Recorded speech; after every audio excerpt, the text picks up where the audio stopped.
ny olom-bao vonjy sy ny tokony ataony mba hitombony amin'ny fahasoavana sy atonga azy ho voatahiry ao amin'i Jesosy Kristy sy ny fanjakany.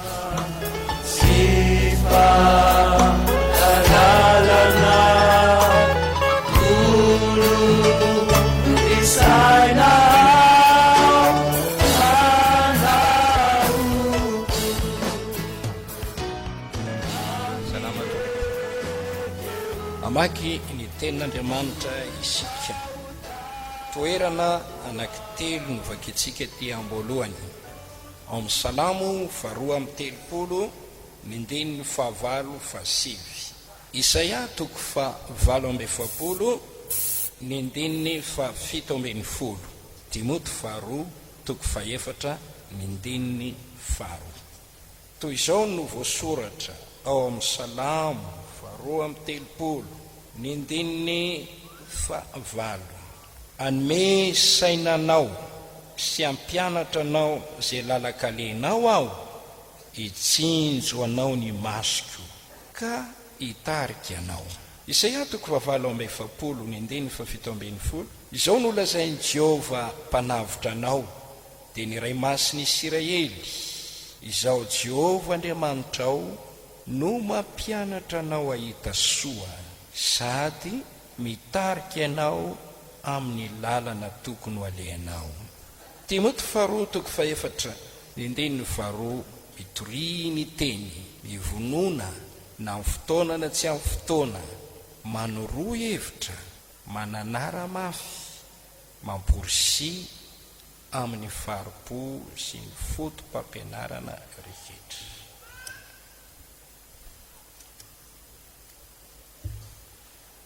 Tonga soa amin'ny fianarana ny tenin'Andriamanitra isika.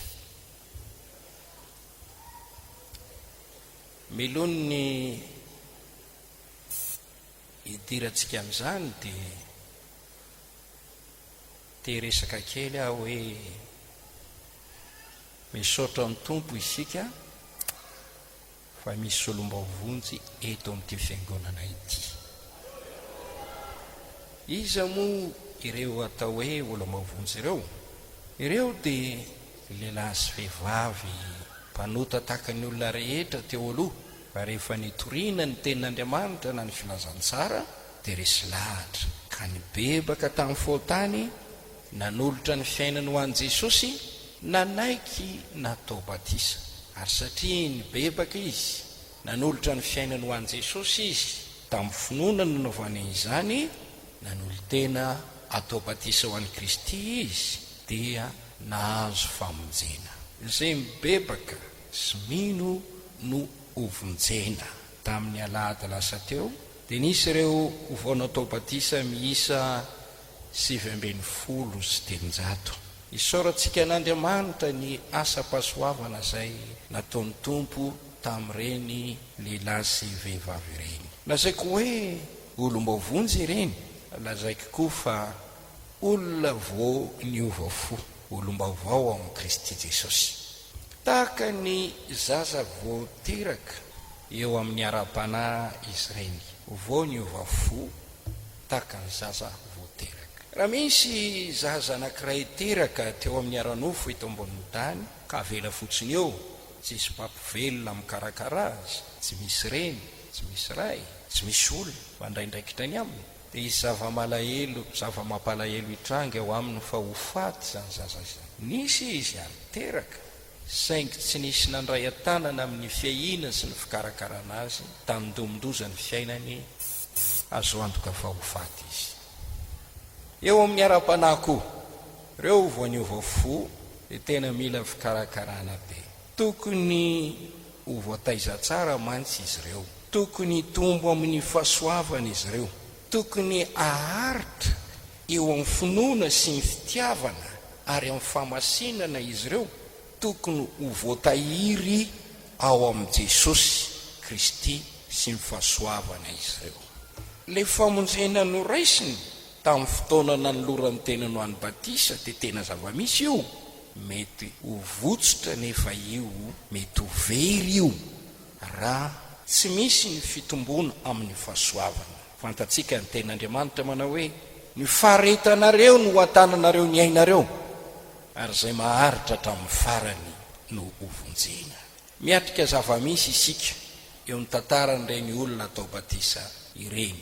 Misy amin'izy ireny vita batisa ihany, nandray fahavelomam-panahy ihany, nandray fifoazam-panahy ihany, teraka ao amin'ny fanjakan'Andriamanitra ihany, saingy indrisy anefa mampalahelo fa maty indray ilay fifoazana, maty indray ilay fanahy, satria niembotra, nianangatsika, niverindalana, ary ny sasany aza dia tsy misy fitombona mihitsy eo amin'ny fahasoavana. Raha tokony hitombo ny isan'ny autorité, raha tokony hitombo ny isan'ny olona mpijoro vavolombelona, tokony hitombo ny isan'ny olona mpiakohaka amin'Andriamanitra, tokony hitombo ny isan'ny olona mpanome ho an'Andriamanitra ny ampafolo ny fitahiana no raisina, mampiakatra ny arikaren'ny fiangonana.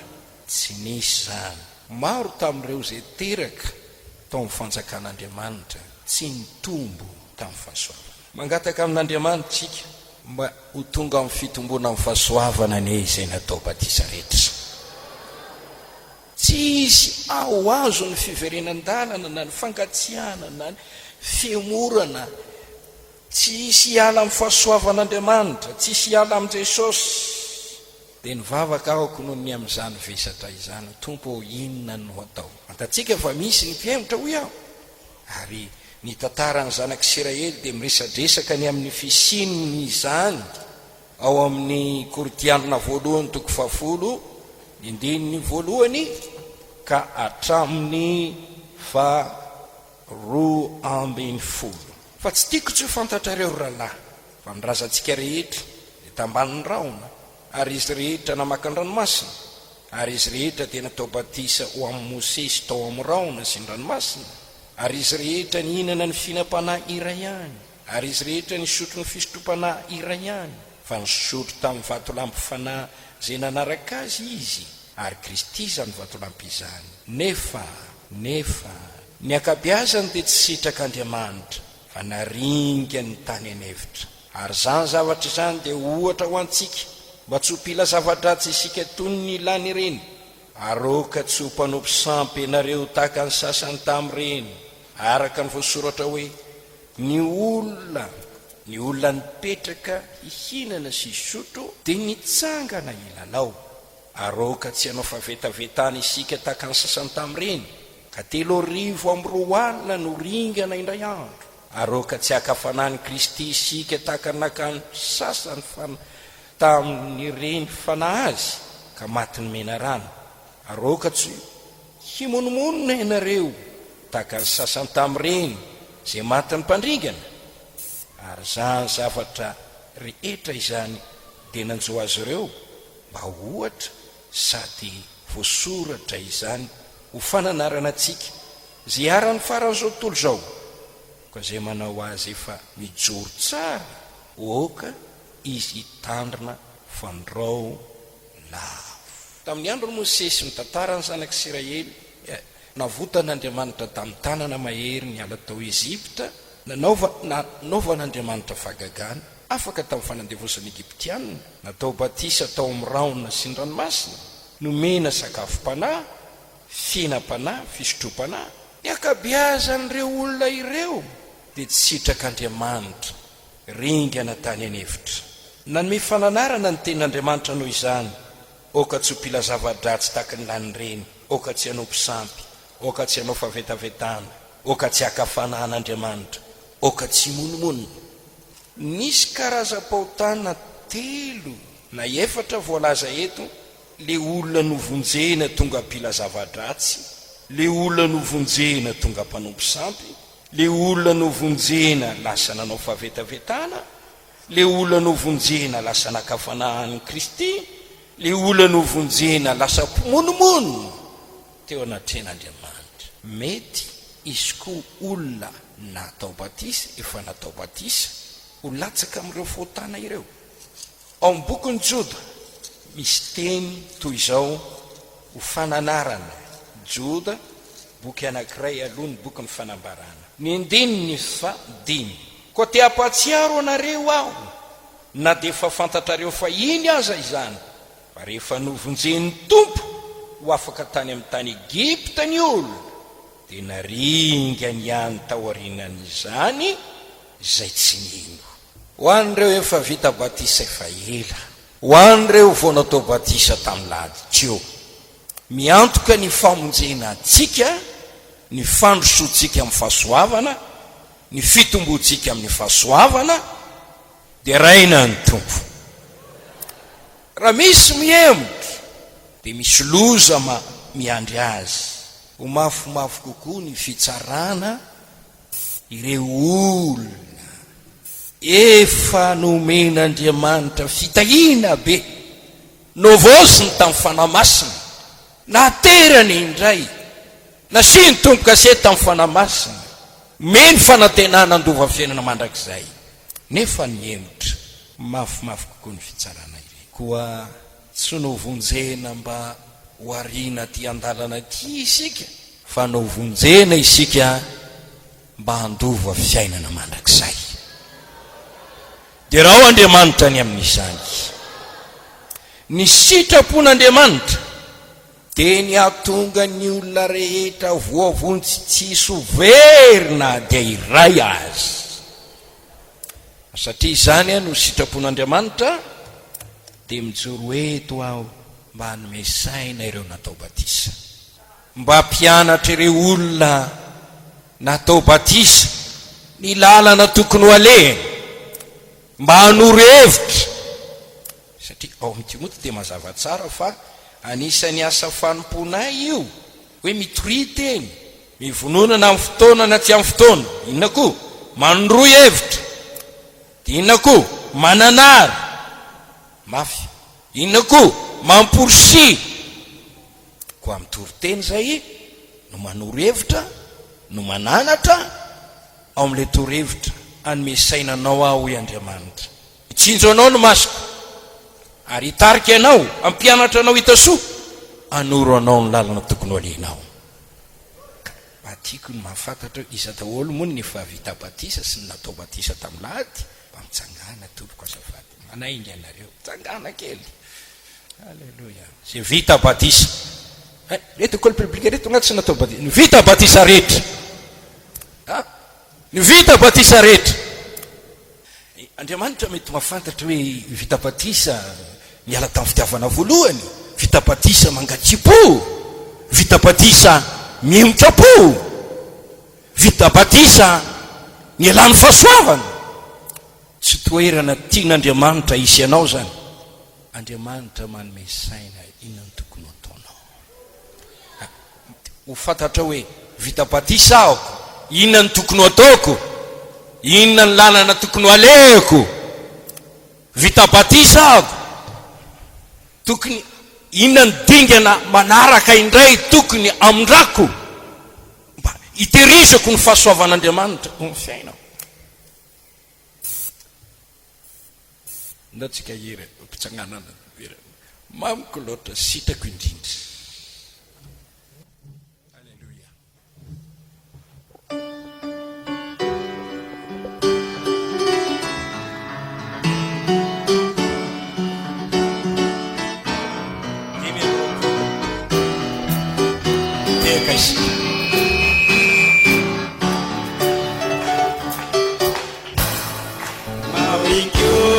Sitraku lote sana tau na warira ini safina nawa natsagana usana kau uindisi sinu namua kita kaminya fa indisi kakatizani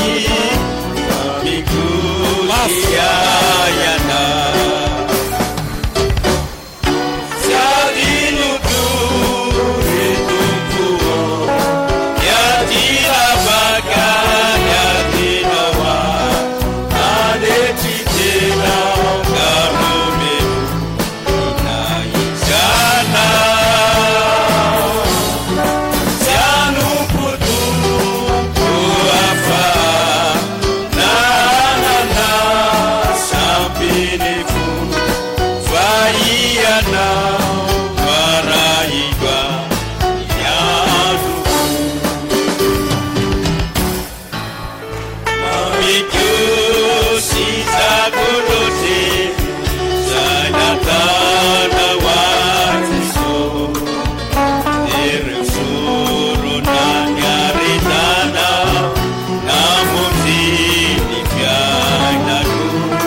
hevitra ny olom-bovonjy sy ny tokony ataony mba hitombony amin'ny fahasoavana sy atonga azy ho voatahiry ao amin'i Jesosy Kristy sy ny fanjakany.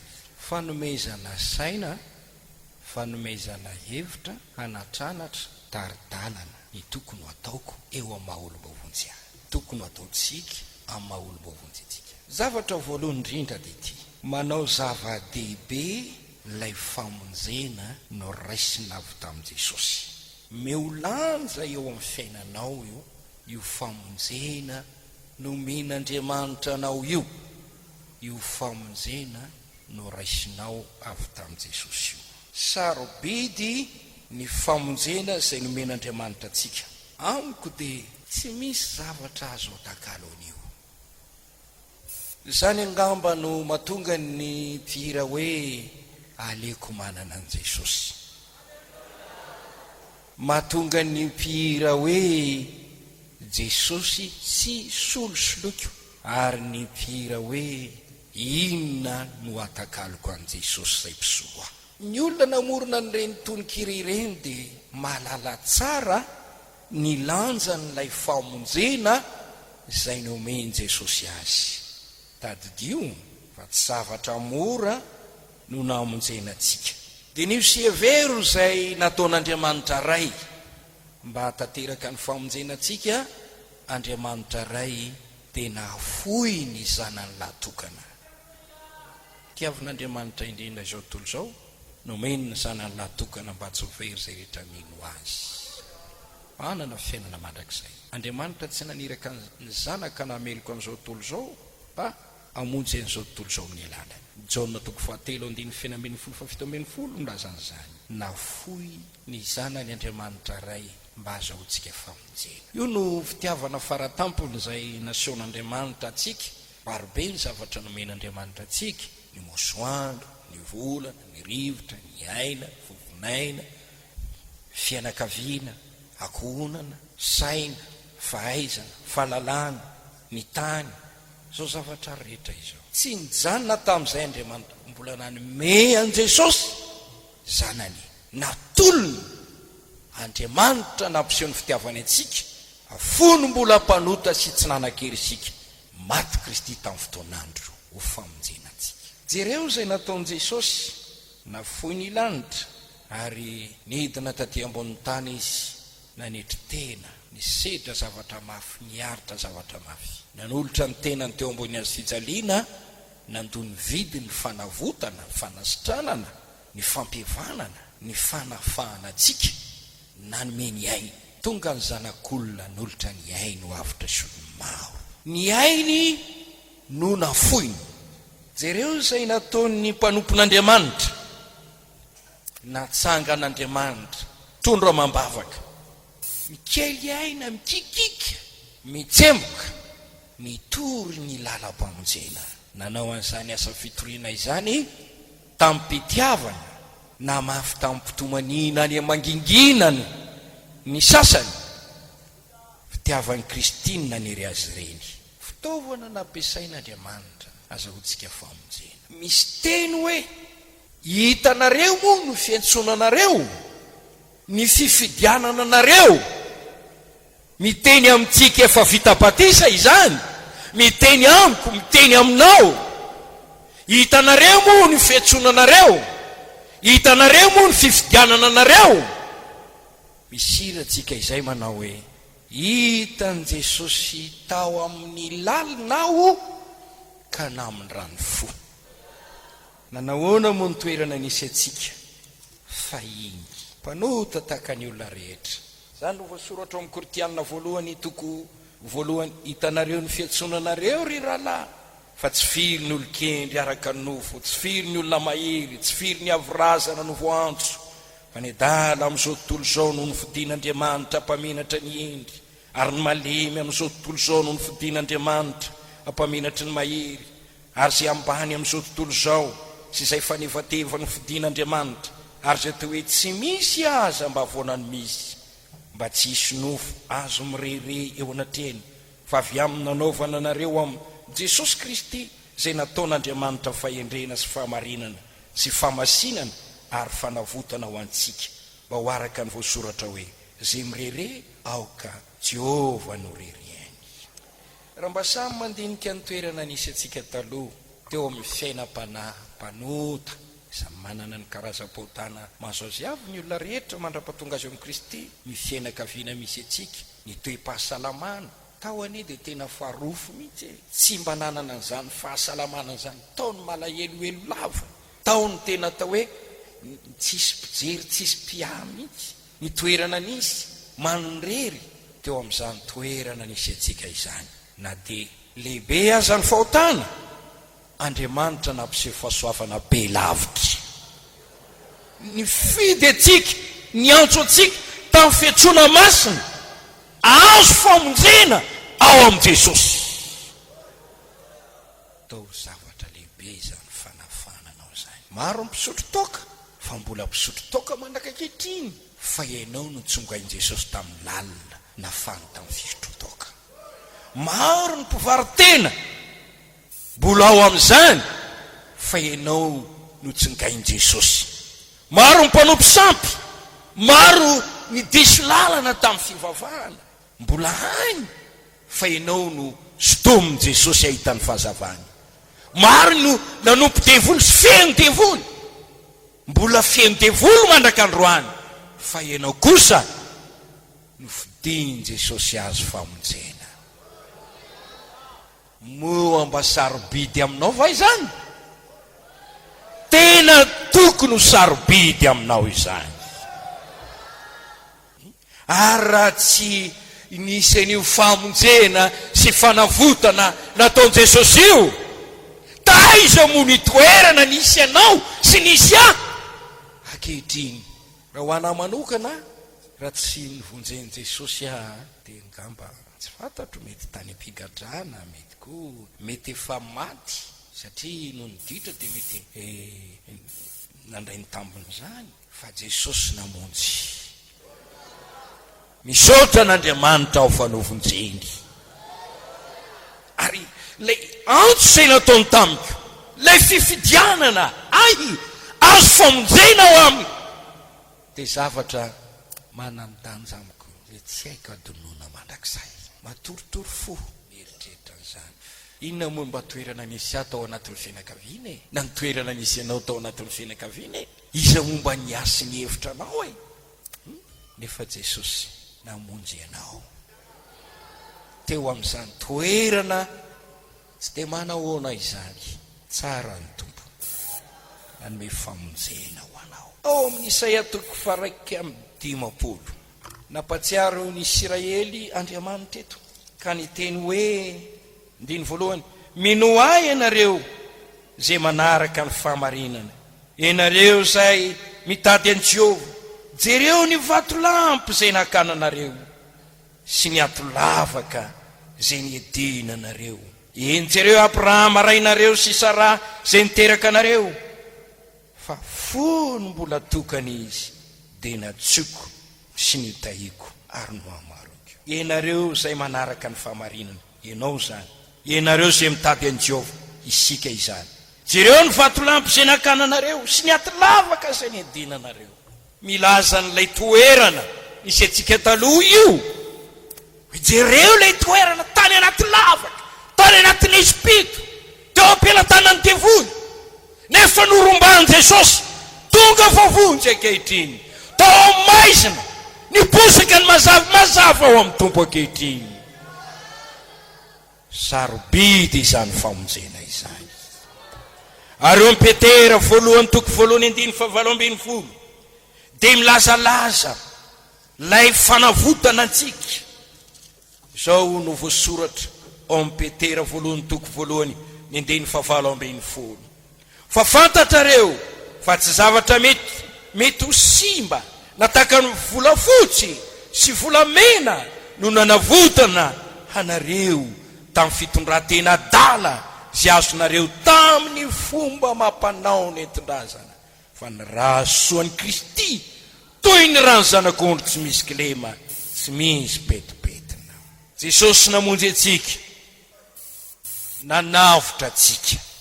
Hoy ny teny eny amin'ny filazantsara hoe tonga izy manompo anolotra ny ainy ho avotra isolo maro. Nanome ny rano teo ambony azy fijaliana izy. Io rano io dia lazaina hoe rahasoa. Rahasoa io tsy tahaka ny rany zanak'ondry, tsy misy kilemy io, fa rano zanak'Andriamanitra, ran'ilay teny tonga nofo nalatsaka ho famela-keloka fampihavanana atsika amin'Andriamanitra. Dia tsika izy ka nanome ny rano oloha rano fanadiovana atsika ho afaka amin'ny falotony ota zay nolovatsika tamin'ny razambetsika. Fantatrareo fa tsy zavatra mety ho simba na tahaka ny volamena na volafotsy. Tsy hoe volany nanavotana atsika, vola fitady mety ho hita, tsy izany namonjenanao, fa ny rahasoan Jesosy Kristy zay nalatsaka teo ambony azy fijaliana, nanafananao tamin'ny fitondran-tena dala. Fiangonana ondrin'Andriamanitra novidiany Jesosy tamin'ny rany. Asan'ny apôstôly 2:7-7. Kortiana 1:9-10. Olo mbo vidy ianareo, novidiany Jesosy tamin'ny rany. Mila mihevitra izany isika, mila misaina an'izany isika, mila mino sy manaiky an'izany isika. Ka tokony ho resy lahatra hoe sarobidy loatra ny famonjena zay nomeny Jesosy ianao, nomeny Jesosy ahy. Famonjena zay noraisiko tamin'i Jesosy, fitiavana manahoana, fitiavana tena lehibe, matalaonjona. Koa le fahotatsika be dia navelan'i Jesosy noho ny amin'ny sorona nataony.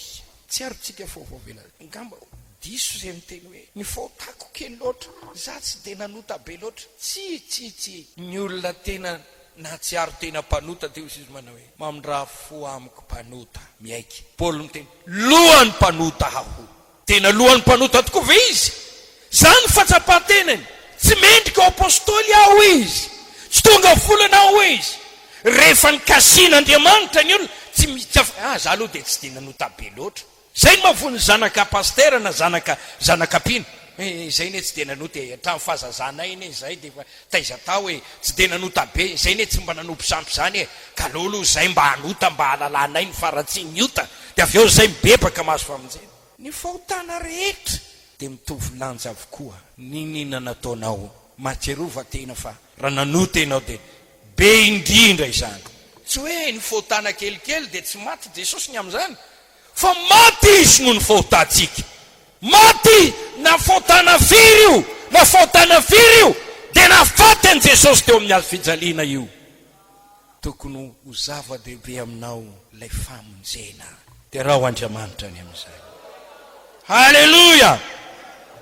Ireo olona nandray marina ny famonjena, nandinika marina zay nataon'Andriamanitra, ny saina lay fanomezan'Andriamanitra an' Jesosy Kristy, ny saina lay fanomezan'i Kristy.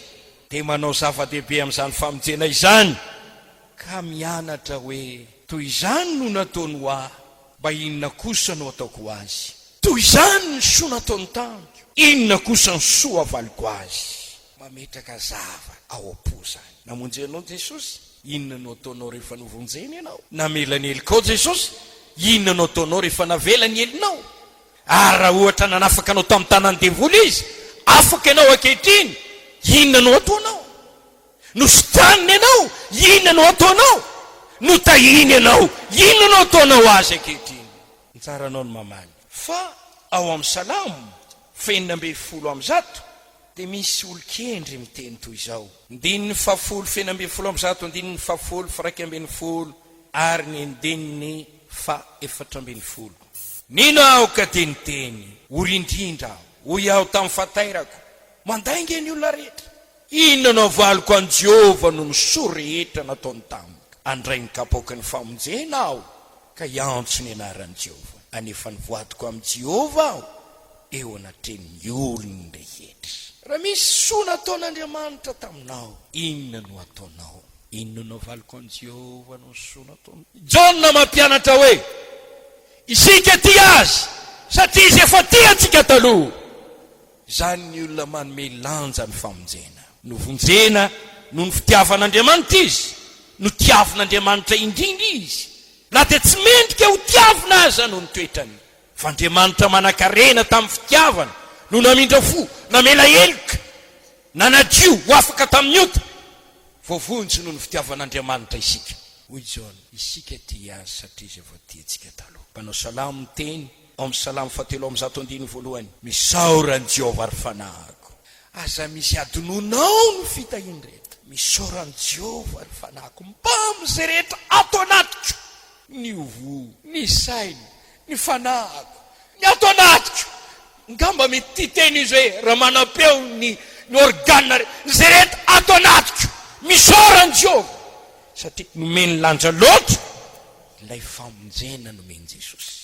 Ao amin'ny Baiboly dia mahita olona maro manome lanja ny famonjena isika. Ilay famonjena noraisiny. Izany ry Paoly, ataoko taimboraka ny zavatra rehetra no ny fahatsarany Kristy. Tolotro ny tenako ombona miaraka amin'ny Jesosy amin'ny hazo fijaliana. Tsy izato ny velona fa Kristy no velona atao anatiko. Teo amin'ny tantaram-piangonana dia olona nisy olana azy famonjena ary manao zava-dehibe ny famonjena. Ohatra ny martiora malagasy, ny rahonana ho faty, manandidina ny fahafatesany eo am-pamarinana, ho atota amin'ilay vatobe izy ireo. Efa hitan'ny sasany zay fa novonoana. Fa izao ny teny ireo nahazo famonjena hoe hitako ilala tsara ka izorako, azoko ny famonjena ka hitanako. Ka nanamoizany ny ainy azy zavatra lehibe taminy ny famonjena.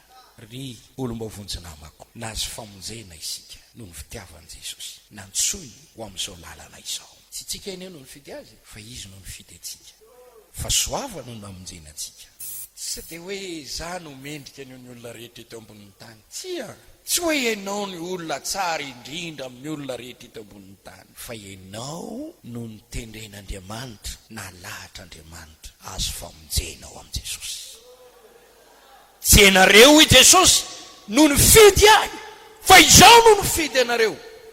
Hoy ny apôstôly, hitanareo ny fiantsonanareo, ny fifidianana anareo, fa adala ianareo nefa ny fidian'Andriamanitra ampamenatra ny endry. Olona ivarazana fa ny fidian'Andriamanitra ampamenatra. Olona ambany, olona toy izany, kanefa Andriamanitra ny asa.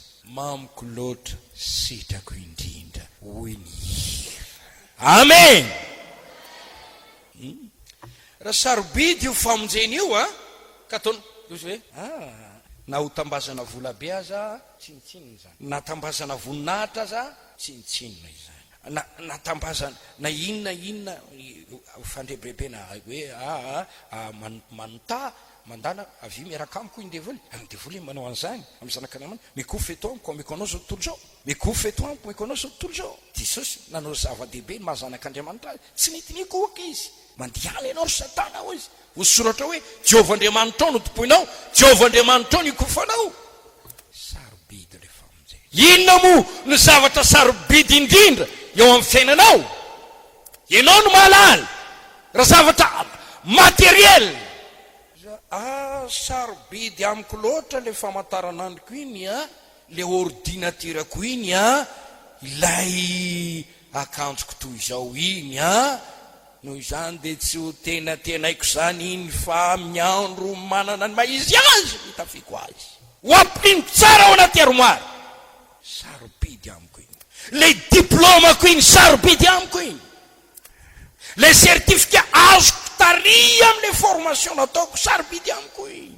Sarobidy amiko ny fiarako, sarobidy amiko zay zavatra sarobidy aminao dia tena terizinao tsatakarinao niny koa. Raha sarobidy aminao ny famonjena ry avako dia tokony ho terizinao tsara izany. Raha ny olombavony tsiraray avy manao zava-dehibe ny famonjena zay no resy, tsisy verin-dalana, tsisy verin-dalana, tsisy anaky ho azo ny fakapanahy zany. Hoy ilay hirantsika zay hoe tsy mbola nisy ratsy ahy izy hatramin'izay nahafantarako azy Jesosy io, ko mamenatra ny misitaka aminy. Koa tsy vadika aminy aho ny mpamonjy nanome famonjena dia mahatonga anao hoe Jesosy voalohany amin'ny fiainako, Jesosy no fivaliko, Jesosy tompoko sy mpamonjiko. Nanao soa loatra izy, tena tiako izy, tia nompo azy aho, te ho velona ho azy aho, ny iriko ho azy ny foko. ho azy ny fiainako, manjaka sy afapo eo amiko izy. Taovy izany ry olombavony tsy dia ho tahian'Andriamanitra ianao. Faharoa, inany tokony ataon'olombavonjy manapa-kevitra mba tsy hiverina amin'ny fahotana intsony. Maty io fanapa-kevitra io. Izao no tenin'Andriamanitra ao amin'ny Salamo 5:20, ny 9:9. Salamo 5:20, hiaino izay holazainy Jehovah Andriamanitra ao, fa ilaza fiadanana amin'ny olona izy sy amin'ny olony masina, fa aoka tsy hiverina ho amin'ny fahadalana indray ireny. Aoka tsy hiverina amin'ny fahadalana indray ireny olon'Andriamanitra ireny, reny olo-masin'Andriamanitra ireny. Io no afatra tsarovy fantaro tamin'ny fotoanany bebanao sy namoazo anao vomendrika ny fibebahana, nanaovanao asa mendrika ny fibebahana, dia nisy fanapa-kevitra noraisinao. Iala amin'ny lalan-dratsy aho, iova aho, tsy tiako tsony ny devoly, tsy handray ny toreviny aho, ialako ny toetra ratsiko, idio aho, isasa ao amin'ny rano Jesosy aho, andeha amin'ny fiainam-baovao aho. Tsy zany ve ny dikan'ilay batisa? Nalevina tao amin'ny batisa ny fahotantsika. Satria novonoantsika ilay fahotana, dia maty izy, avy teo le izy, aritsika satria alatsika. Namono ny fahotana sy nanary ny ota izay nibebaka sy namoavoa mendrika ny fibebahana, nanao asa mendrika ny fibebahana. Ny dio sy ny sasa tao amin'ny rano Jesosy sy ny tenin'Andriamanitra ary ny fanahy masin'Andriamanitra. Izao no voalaza ao amin'ny Efesianina 4:4. Ny 9:20. Raha izy tokoa ny renareo ka tao amin'ny ampianaranareo araka ny famarinana izay ao amin'i Jesosy, mba ielanareo ny olona taloha araka ny fitondran-tena fahiny izay simba araka ny filany fitaka, fa mba hovosina kosa ianareo amin'ny fanahy sainareo, ary mba ho tafianareo ny olona vaovao izay noforonon'Andriamanitra amin'ny famarinana sy ny tena famasinana. Koa izoro ny lainga ka samy milaza ny marina amin'ny namany avy ianareo rehetra, fa samy isany momba ny tena namantsika avokoa isika.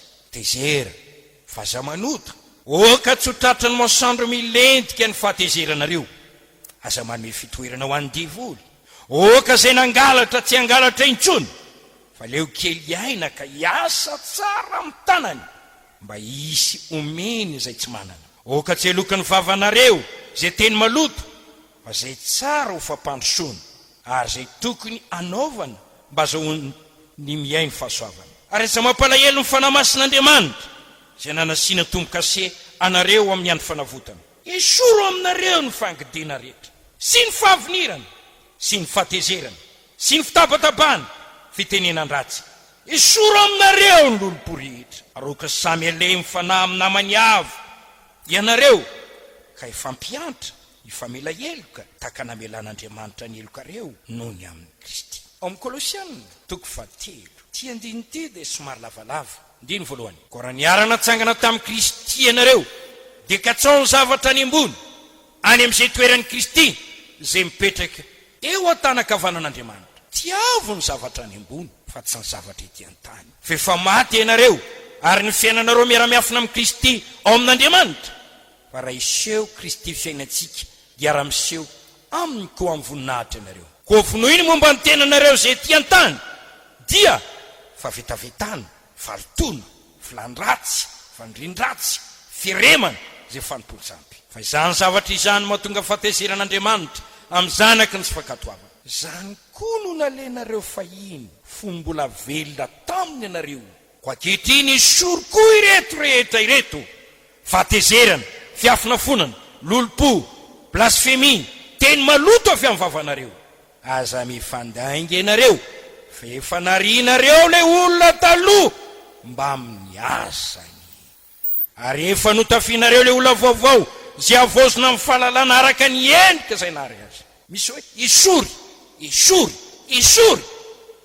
Nakatoan'io anie antsika tamin'ny fibebahany, nisorintsika daholo ireny, nalatsika ireny na zavatra nasain'Andriamanitra nisorona ireny. Nanao an'izany tsika rehefa nibebaka, nanao an'izany tsika rehefa namoavoa mendrika ny fibebahana, Ary misy teny hoe narinareo lay olona taloha, le fiainana taloha. Ahoana moa ny hevitrareo? Raha misy olona namono saka dia nariny tary amin'ny zordira, afaka kelikely indray izy dia lasa indray izy naka le fatitsaka, ary avadibadiny le zordira dia hoe aiza ny fatitsakako, dia alainy indray le fatitsaka. Ho gaga sy talantsona ny olona rehetra mahita azy, olona manao onty fa inona ono no aleny amin'io zordira io. Dia raha misy manontany, o raha mato x na ranga x, fa inona ty ataonao? Dia izy hoe tonga eto aho maka ny fatitsakako efa nariko. Eo ny mpandalo hoe adaladala mose x, daladala raha mato x. I olo maovonjy efa narinao ny toetra taloha. Iza ndray no mandevina zavatra anankiray, dia lasa ndray mangady an'le fasana ka manapotra n'indray ny mpamosavy manao an'izany. Ka ny otanao zay efa narinao tamin'ny fibebahana, narinao tamin'ny famoasana voamendrika, narinao tamin'ny asa mendrika ny fibebahana, narinao teo apotry ny fijalian'i Jesosy, tamin'ny fanekenao azy ho mpamonjy ny tenanao manokana, nentinao teo ny otanao mba hitondran'i Jesosy azy teo ambony azy fijaliany. Aza manota intsony. Io afatra tokony ho tandreman'ny olona efa nibebaka. Salamo 4:4 mango vita, aza manota. Jona 5:4 indra fasitrany ianao, aza manota intsony fandrao anjoanao ny ratsonao teo. Jona 5:1 zaho tsy manamelika anao, fa amin'izao sisy izao mandiana, aza manota intsony. Kortiana 2:5 andiny fa 4:30 mifoaza amin'ny famarinana fa aza manota ny sasany izay tsy manana fahalalan'Andriamanitra ilazako izany mba mpamenatra anareo. Romanina 5:12 aza velanjaka amin'ny tenanareo mety maty ny ota. Ao amin'ny Salamo 7:20 i Davida dia niteny manao hoe za dia nitandry tena aho izy mba tsy ho azo ny fotako, niaro tena aho mba tsy ho azo ny fotako. Izao ny teny nataony Davida mpanao salamo eo amin'ny andininy 20, Salamo 7:20. Namany araka ny famarinako Jehova, araka ny fatiavan-tanako namaliny ahy, fa nitandrina ny lalàn'i Jehova aho, ka tsy mba nanao ratsy ialana tamin'Andriamanitra. Ny fitsipony rehetra dia teo anatrehako, ary ny lalany tsy mba nampialako tamiko. Tsy nanatsiny taminy aho, sady niaro tena tsy azo ny fotako. Arovo ny tenanao mba tsy hanota. Ao amin'ny Jona 1 dia milaza ny vokatry ny fahateram-baovao,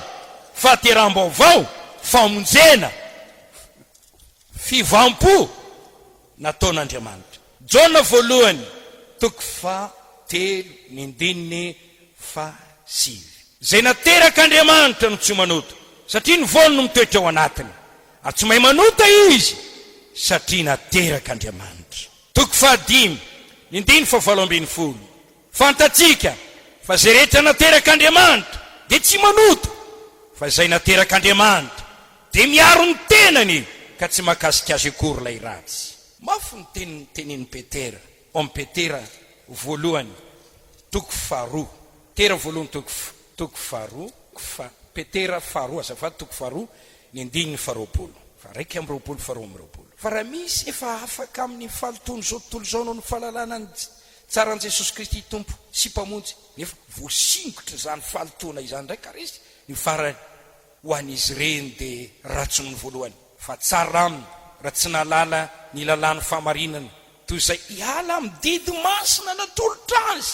Rehefa nalala izany izy, efa miatra amin'ny obolana marina manao hoe ny ambo no miverina indray amin'ny lony, ary ny kisovavy efa ny sasa dia misopotaka indray. Mekoanatra ianao, aza miverina amin'ny fahotana, mijoroa, mitandrema fandrao lavo. Kortiana 1:12 aza manome fitoerana ho an'ny devoly. Efesiana 4:7 fadio ny endriky ny ratsy. Tesaloniana 1:5-12 aza mety ho voatona ny mpanota. Obolana 1:1-10 anaka raha toa mpanota ianao aza mandeha. Mijoroa tsara, tandrema, oka tsy ho voataona ny fahadisony mpanota. Petera faharotoko 7:17 tandremo mba tsy ho voataona ny fahadisony ratsy fanahy nareo. Aza mety ailangilan'ny olona na repirebiny olona. Hebreo 7:17 aza mety avilivily ny fampianarana maro samihafa tohizo ny lalana miaraka amin'i Jesosy. Dia raha Andriamanitra ny amin'izany, raha manao an'izany ny olombavonjy, minianao an'izany, mifedy anao an'izany, hitombo ny fahasoavan'Andriamanitra ny fiainanao. Andriamanitra dia hiaro anao amin'ny fakapana rehetra, hitahiry anao hatramin'ny farany.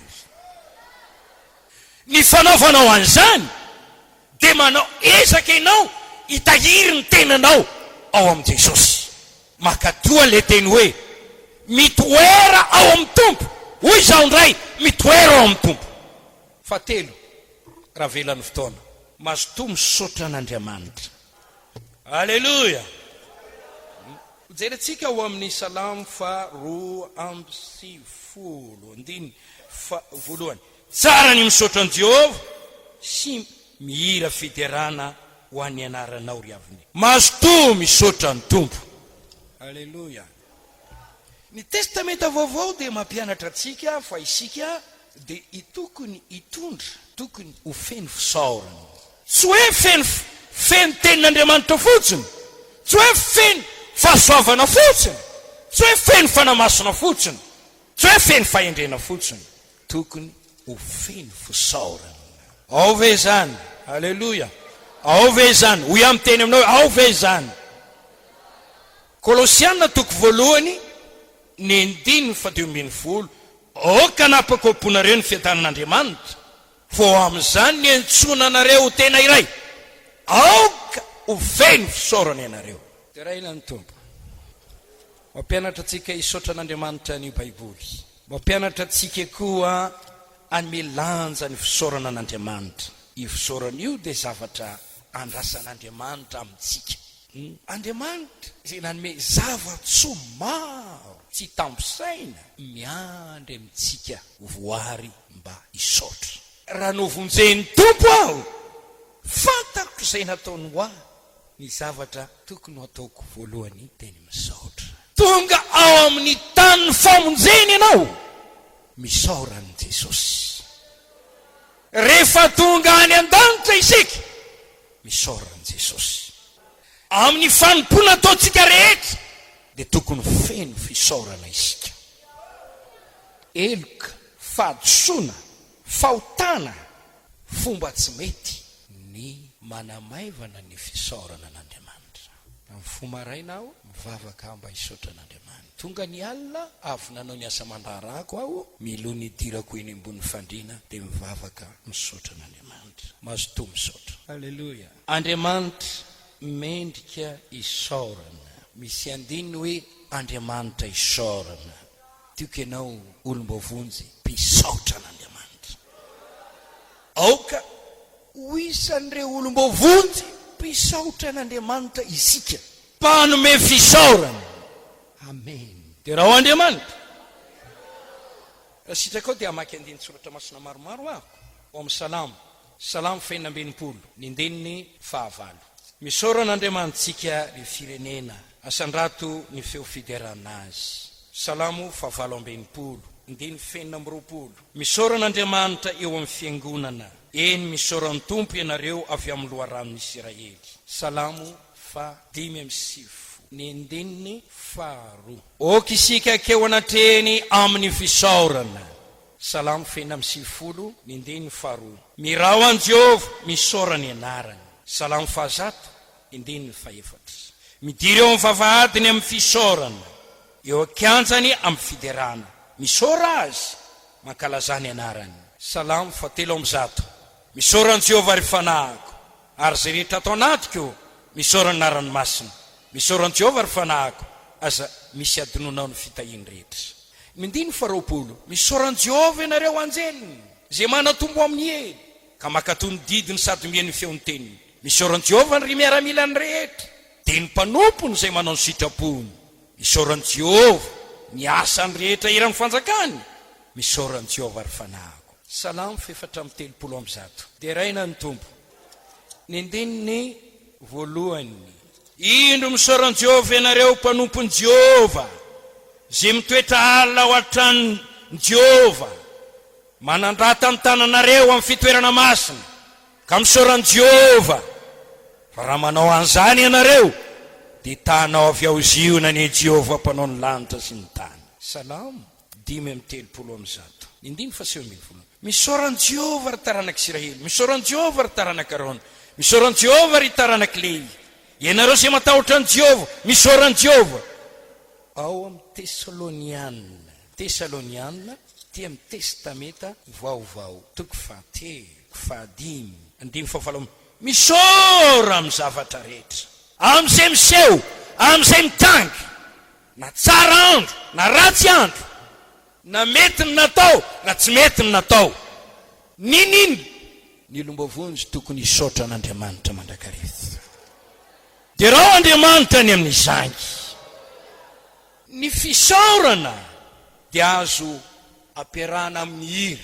Tsika manana hira fisaorana be dia be. Isoranane, ohatra to amin'ny hira. Ambara ao amin'ny tonom-bavaka. Tonga eto aho, misotranao andra. Novelominao aho, ohatra. Nositranonao aho, ohatra. Misotra. Aseho amin'ny tenenina amin'ny olona. Misotra ny tompo ahako, ry havako, no ny alehibe ny famindram-pony tamiko. Firovany anay menakavy. Misotra ny tompo aho fa nomeny zaza lahy sy zaza vavy, ohatra. Misotra ny tompo aho fa nomeny asa. Tenenina. Aseho io fisaorana io. Tenenina. Afaka miteny koa hoe haleloja, misaorana ny tompo. Misaotra Jesosy eo, misaotra Jesosy eo. Misaotra anao betsaka, misaotra anao. Tena atolotra anao ny fisaorana. Feno raiso ny fisaorako. Mendrika ho anao. Fa ny fisaorana koa aseho amin'ny alalan'ny fandraisana ny fanasan'ny tompo. Amin'ny Korinthiana voalohany, toko 10:1-10. Kapoky ny fisaorana zay isaorantsika ny tompo. Fanomezantsika fakasitrahana io rehefa mandray ny ranom-boaloboka amin'ny kapoka isika, mamantatra ny tenan'ny tompo, ny rahany zay nalatsany ho antsika, makasitraka azy tsika ka manantona ny latabatry ny tompo. Fisaorana, fakasitrahana. Ianao ny tena izy rehefa misy manasa anao, tonga eo amin'ilay fanasana anao, tsy dia hoe fanomezanao voninahitra n'ilay manasa, tonga ianao dia mihinana zay atonony. Koa raha mandray ny kapoka sy mihinana mo dia fakasitrahana an Jesosy. Koa ny mpiny vita-batisa zay manonga tena tsy mandray ny fanasan'ny tompo, dia toy ny midika hoe tsy makasitraka zay nataon'i Jesosy ho anao ianao. Roy zany hoe za voavy niady tamin'ny vadiko zany tsy fanasan'ny tompo, za misy volan'olona androsaiko mbola tsy voaloha, za fa inona ny tsy andaminana an'izany, fa maninona ny tsy alaminaingany, za vao niady maloto ny foko, mbola malahelo be, ka maninona ny tsy mamela aingana dia aingana, fa maninona ny tsy esoronao afaka aminao ny lolopo olombavonjy any ianao atezitra tezera fa za manoto ho ampinana hoe satria za atezitra malahelo, atezitra mitsy sorena tamin'ny avy ny tabataba teo dia avy eo andray fanasan'ny tompo, do ampinao indray ny fahotana anankiray zay vitanao. Zany rehetrarehetra izany dia tsy rambona sy kitoto ataon'ny olombavonjy, kanefa tsy tokony mpanao kitoto ianao. Raha miazakazaka amin'ny lalan-danitra olo-paoly dia tsy manao kitoto. Raha mamely totondra tsy mamely rivotra. Dikan'izany za tsy mpanao tsy rambona, tsy mpanao raina azy. Nefa ny olona manao kilalao ny famonjena. Amin'ny voalohany volana manaraka indray misy fandraisana fanasan'ny tompo, za tezitra amin'ny pastera, zany tsy andraisako fanasan'ny tompo. Za tezitra amin'ny rahavavidianina, zany tsy andraisako ny fanasan'ny tompo. Tsy fantatro na marina ny fahatezeranao aminy na tsy marina, na mitombona na tsy mitombona, fa izao amin'ny tenin'Andriamanitra, tezera fa aza manota. Fanasan'ny tompo, fandraisana, fa ny ompisaorana. Ny fisaorana dia tokony hitarika antsika hanomana fanomezana manokana ho an'Andriamanitra. Amen. Alleluia. Alleluia. Dia isotranao zay ngamera ny amin'ilay zavatra fikarakarana nataonao anay. Paty misy valopo kely ngamera. mamarika ny fakasitrana. Misotro anao zay ranona fa amose concert fa tena mba nafinaritra be mihitsy nanampianao anay tamin'ilay dossier iny tema misy zavatra kely. Ry olo mavonjy, inona ny fomba entinao misaotra n'Andriamanitra? Ny Baiboly dia miteny manao hoe manatera fanaty-pisaorana, fanaty-pisaorana. Aiza amin'ny Baiboly misy an'izany. Salamo 110 miresaka an'izany. Salamo 110 indeny 770. Raha hitanareo miara-mamakitsika 1-2-3 manatera fanaty-pisaorana ho an'Andriamanitra ary efa ao amin'ny avo indrindra no voadinao. Indeny 720 ny ako ny fanaty-pisaorana io. Zay manaty fanaty-pisaorana no manome voninahitra azy. Ao ve zany? Salamo 7:1 ny andiny 2:90 dia toizatsika.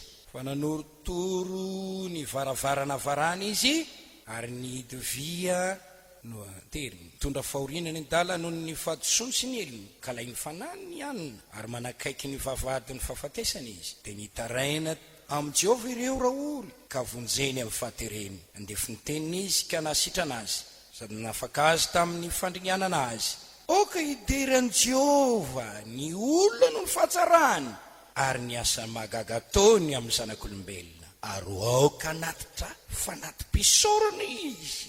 Ireo olona no vonjen'Andriamanitra tamin'ny fahaterena. Oka izy anatitra fanaty-pisaorana. Tera ao ny tompo. Ny fanaty-pisaorana ao amin'ny Baiboly raha mamaky ianao dia misy karazana fanatitra marobe. Fanaty-pederana, fanaty-panahy, fanaty-pihavanana, fanatitra fanonerana. Dia nio reny itya dia misy hoe fanaty-pisaorana. Ina moa le fanatitra fanomezana. Raha vao miteny fanatitra tsika zay fiteny dia hoe anao rakitra isika, rakitra fa ny marina anao fanatitra isika.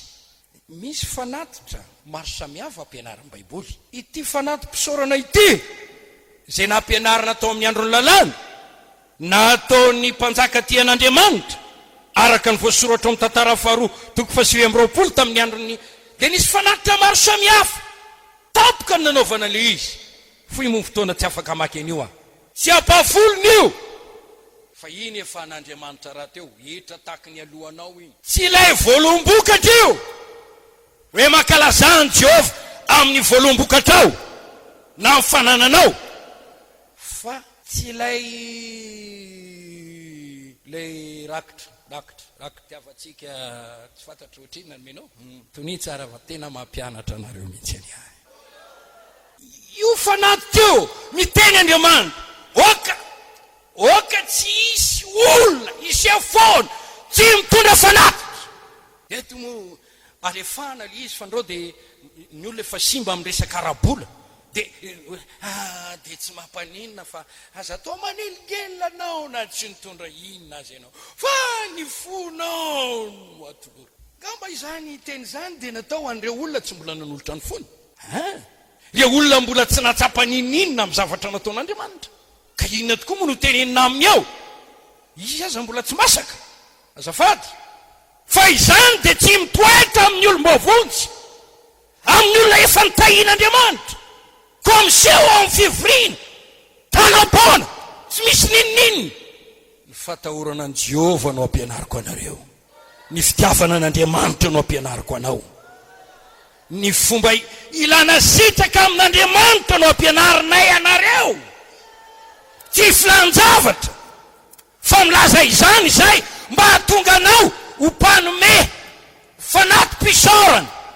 Koa raha tena kasitanao ny tompo amin'izay nataony ho anao, nazo prime ianao, nazo endamité ianao, nazo fitahiana mahagaga ianao, navoaka ny hôpitaly ianao, afam-panadinana ianao, nazo asa soamatsara ianao, nomen'Andriamanitra vady vao ianao, nomen'Andriamanitra zazalahy ianao, nomen'Andriamanitra zava-tsoa maro na vita trano ianao, niakatra grady ianao. Izany nanao an'izany ny tompony ny asa, ny tompony nanampy anao, ny tompony nanao anao. falitsika fa avy ifety tsy daholiny areo zao avy ifety nefa jesosy tsy nomenana ariary manatera fanaty mpisaorana zay manaty fanaty mpisaorana no manome voninahitra n'Andriamanitra ampy zay manaraka ny toy Daniel dia mpisaotra n'Andriamanitra zatra misaotra intsika koa tokony mpisaotra ka manomboka izao dia ianaro manokana ho vola nomeny tompo anao anomezanao fanaty mpisaorana amen tsy fahafolo-karena io mafy be ve zany teniko zay ahoana zany dadanay noho ny fotoana dia voatery hijanonao ataontsika ampy zay zavatra nomeny tompo antsika nomena taridalana isika tamin'izay tokony atao maha olombavonjy misy zavatra telo nambara teo voalohany manao zava-dehibe ny famonjena tsy miverina amin'ny fahotana mila miady ianao anatin'io mila mivavaka tsara ianao ary ny fahatelo dia aoka ompisaotra n'Andriamanitra isika dia raina ny tompo ny amin'izany rehetrarehetra izany ka mangatà amin'ny tompo mba tanteraka isika tsy amikery na mimpatanjana fa mifanako o Jehova tompony manana anton-javatra be dehibe isaorana n'Andriamanitra ny ianao hoe tena maro mba isao reo fitahinana ataony tompo anao misaora azy amin'ny zavatra rehetra ny mpisaotra dia tsy mba ho mpimonomonina na ho vinanivina fa rehefa tsy mahay misaotra isika na tsika anakilasy ny tenantsika ho tsy pakasitraka n'Andriamanitra dia iza moa tsika ny tsy akasitraka n'Andriamanitra hitsara azy ve tsika tsy afaka mitsara n'Andriamanitra ianao indry izy fantany zay ataony ka na inona dia oka isaotra ny tompo zay miseho misaora n'Andriamanitra hitsangana isika no nihira hoe misaoran'i Jehova le firana kely asa 2:30 misaoran'i Jehova misaora n'Andriamanitra fa tsara izy vonina ve tsika amin'izany sa mafy loatra le teny misaora ny tompo hoe fantatro ny lalana tokony olehako fantatro ny tokony atao za mila fity amin'Andriamanitra dia azo fakasitra'Andriamanitra aho misaotra n'Andriamanitra manome saina atsika mampianatra atsika ny lalana tokony olehy ataovy zany dia ho tahian'Andriamanitra ianao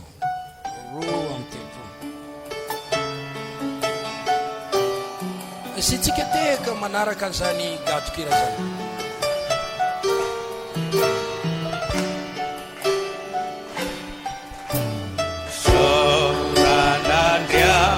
Manisa Fasa Rahisi Maharizama Dakizai Ifan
ivelany famonjena